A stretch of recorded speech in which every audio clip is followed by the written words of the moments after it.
निश्चित रूप से 2-2, 3-3 बार, 4-4 बार हम लोग चुनाव लड़े। एक बार हम चुनाव जीते पहले 2009 में।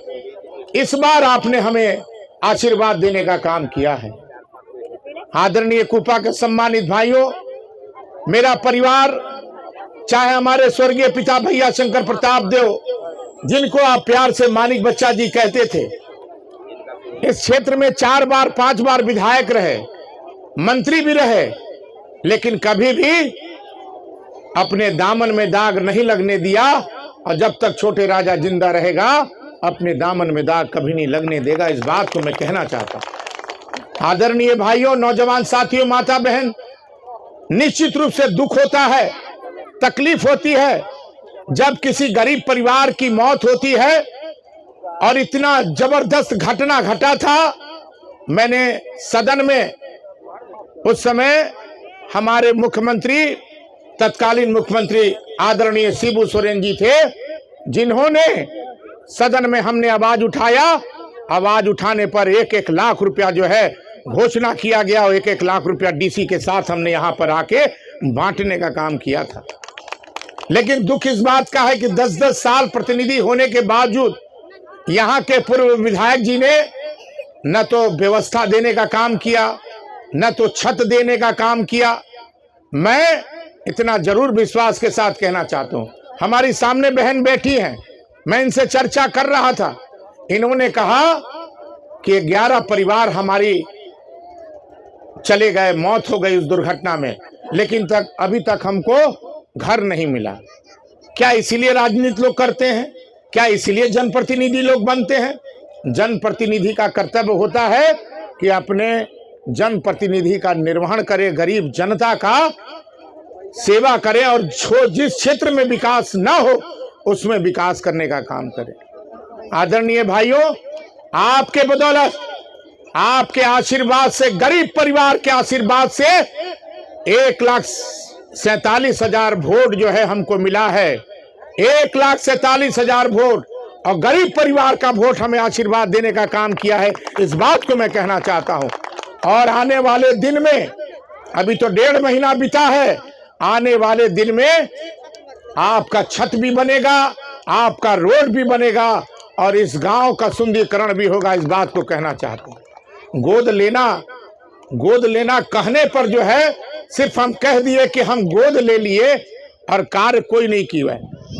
14 जनवरी जब आता है तो भाई आप कंबल बांट देते हैं, ठीक है, आप बांटिए, लेकिन इस गांव के लोगों को छत देने का काम आप लोगों ने नहीं किया। हमारी सरकार जो वादा कहती है, हेमंत सोरेन जो कहते हैं वो करते हैं। आज हमारी मैया सम्मान योजना को लीजिए, कुछ हमारी बूढ़ा बूढ़ी लोग भी बैठी हैं, कहते हैं कि हमनी के नई आई पेंशन और सब मैया लोग के आ गई बा।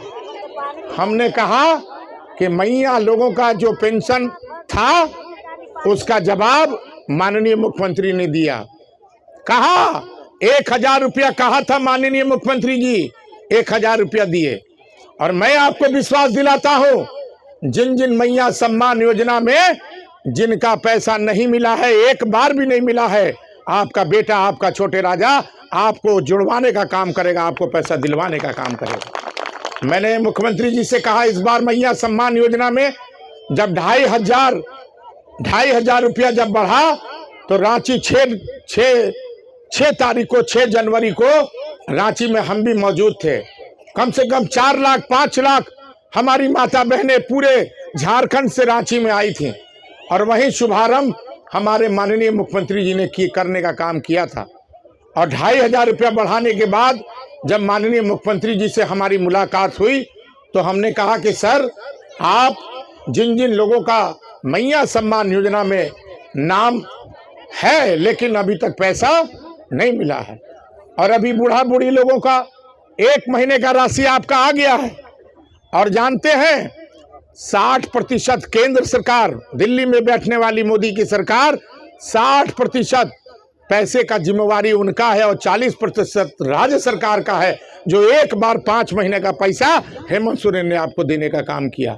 लेकिन इसके बावजूद माननीय मुख्यमंत्री ने कहा कि हमारा जो पैसा है 1,36,000 करोड़, वो हमको वापस देने का काम करो, क्योंकि यहाँ से कोयला, अबरक, जितना भी माइंस है, जितना भी जो आपका खनिज संपदा का जो पैसा है, उसका रॉयल्टी जो है अभी तक केंद्र सरकार ने देने का काम नहीं किया है।